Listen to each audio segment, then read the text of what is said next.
In this video, I'm going to show you how to make an eBay affiliate link. So the first thing we're going to do is we're going to go to eBay and we're going to find a product. So I found these wireless Bluetooth earbuds.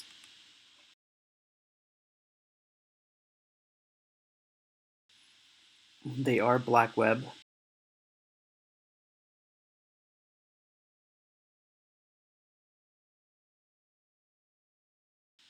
Amazing ratings.